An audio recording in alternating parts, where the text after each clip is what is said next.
so rich and crisp. So how many billions do you represent? Long ago, when I did my first movie that was an adaptation of a novel, it was The Dead Zone, Stephen King's Dead Zone. And I realized that it's impossible, really, to make a movie of a book. Exactly, you can't do it. You must accept that you are creating a new thing when you create a movie, even if it's based on a book. Once you accept that, then when you're adapting a novel, there are things that you know will not work. Of course, if people haven't read the book of Cosmopolis, they won't know what I'm talking about. But for example, the character that Paul Giamatti plays in the movie, in the novel he writes a journal. And we read the journal, and we are reading the thoughts of this character. I just leave it out, because there's no way that I can do that cinematically. So instead of his journal, I give you Paul Giamatti's face, his voice, the way he moves. That's my cinematic equivalent of something that was done in the book.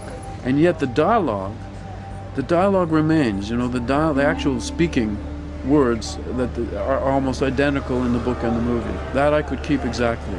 In a way, it felt like I was making a documentary of life as we were living it while we were shooting the movie, you know? I mean, there was the economic crisis and the Occupy Wall Street movement, and we were shooting that while it was happening. So it was a complex, complete world, really. I kind of tried to keep not trying to define what it was about in my head, because my first instinct about it, it's so funny. I read it the first time and I was like, I don't understand this at all. I mean, everyone I got to read it, they're like, what are you talking about? You don't understand. It's really obvious what it's about. And the more I thought about it, and I told David, I was just like, I don't get it. No one understood why I didn't get it. Everyone had such a strong opinion about what it was. I mean, I started to think like, well, actually, I kind of like the fact that I don't get it, and like, and that's probably what's interesting about it. So I kept trying to force myself not to understand anything. Like every single line, you're just trying to get to the point where you're lost. I want a haircut. Do you need a haircut? I need anything you can give me. Such science and ego. How do you play a rectal examination dialogue scene? I don't know. I mean, it's kind of... That was one of the scenes in the script where I was like, well, this is never going to be in another movie ever again. It was just kind of one of the more embarrassing things I've done, especially when our faces are this close. Like, it's incredibly bizarre. So Dave's got quite a strange sense of humor about it. So like, when we were doing the prostate exam, and he's like, yeah, I kind of want you to be naked in it, and I just want to see the bottom of your balls, like at the top of the screen. And I was like, really? Seriously? And he's like, And so like, literally like 2 minutes before the scene, I was like, I can't do that. I can't do it. It is scary though, doing like a thing where you're just in it the whole time. It's hard to watch. Like last night I was watching it kind of like, as soon as Paul Giamatti came in at the end, where I was like, thank God, it's just 20 minutes of someone else speaking. We did it quick. We had 4 days, I think, to shoot it, and we did it in a day and a half, which is crazy. It's like, it was 20 pages of dialogue. I mean, to do that in a day and a half, it doesn't make any sense. But yeah, I mean, the way it was written was just two guys sitting opposite each other, and there's a table between, and it was just them talking. And so all the movement came, it just, when we got onto the set, it just seemed like, just there was interesting things around. There were just interesting things that looked interesting on the set, and it suddenly created these different meanings.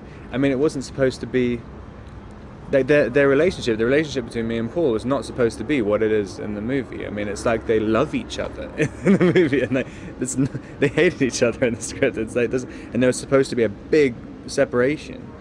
But the bit when they're like holding hands and stuff, like when I shoot myself in the hand and hold it, like, it became this really strange thing. And I think it was just because we were just going so quick, and we were just doing one take, move on to the next thing. So anything interesting, anything, you know, your first instinct is just in the movie.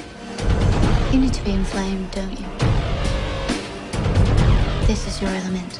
I was a big science fiction person when I was growing up, and I loved scanners. I had a scanners poster on my wall and stuff. It's so weird working with people who you've kind of, you know, you know, you're so familiar with them. They're like, it doesn't make any sense when they become part of your world. In many ways, your actor Robert Pattinson can be seen as a young Viggo Mortensen. I mean, physically speaking. Is it something I think of? Is it something you were thinking of by casting him? It's true that I have a very strong aesthetic sense when it comes to faces, you know, and there's no rationale for it. There's some actors I see on screen are very good actors, but somehow I'm not interested in working with them.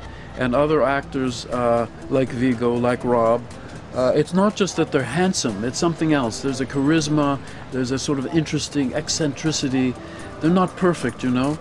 And I often think of it as I don't want a leading man, I want a character actor, you know, who is somehow charismatic enough to be the lead actor in the movie. But so I'm aware of this, that there's some kind of similarity amongst all my actors.